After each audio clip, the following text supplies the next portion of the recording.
रोज किसी ना किसी स्कूल की बढ़ी हुई फीस की खबर आती है, रोज किसी ना किसी स्कूल के बाहर माता पिता के धरने प्रदर्शन की फीस आती है।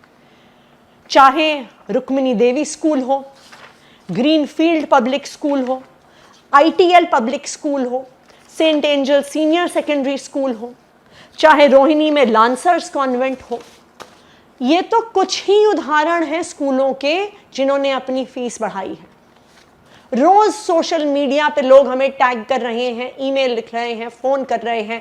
कभी बिरला विद्या निकेतन में पढ़ने बच्चों के माता पिता कॉल कर रहे हैं, कभी इंद्रप्रस्थ वर्ल्ड स्कूल में पढ़ने वाले बच्चों के माता पिता कॉल कर रहे हैं, कभी DPS में पढ़ने वाले बच्चों के माता पिता हमें कॉल कर रहे हैं और हमें कह रहे हैं कि आप किसी तरह से इस फीस को रुकवाइए।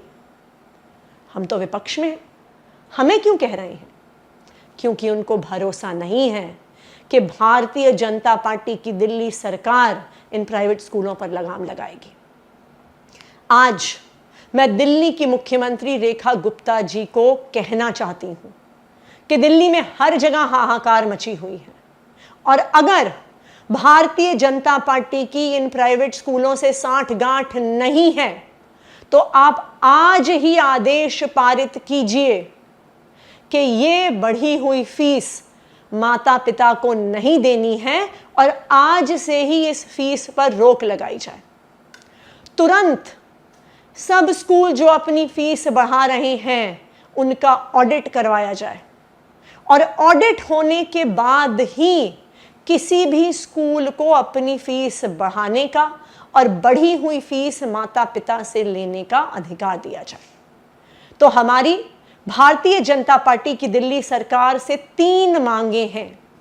पहली, बढ़ी हुई फीस पर तुरंत प्रभाव से रोक लगाई जाए कि स्कूल माता पिता पर दबाव ना डाल सके बढ़ी हुई फीस बढ़ाने का। दूसरा, सभी प्राइवेट स्कूल जो फीस बढ़ा रहे हैं तुरंत CAG इम्पैनल्ड ऑडिटर से उनका ऑडिट कराया जाए। और तीसरा, इस ऑडिट के बाद ही किसी भी स्कूल को बढ़ी हुई फीस लेने का अधिकार होना चाहिए। अगर ऑडिटर कहेगा कि स्कूल मुनाफाखोरी नहीं कर रहा, तभी स्कूल को अपनी फीस को 1%, 2% भी बढ़ाने का अधिकार होना चाहिए। हमारी भारतीय जनता पार्टी की सरकार से ये मांग है और मेरा ये दिल्ली की मुख्यमंत्री रेखा गुप्ता जी को ये चैलेंज है कि अगर आपकी इन प्राइवेट स्कूलों से साठगांठ नहीं है तो आज ही तुरंत प्रभाव से इस बढ़ी हुई फीस को रोकने का आदेश निकाला जाए।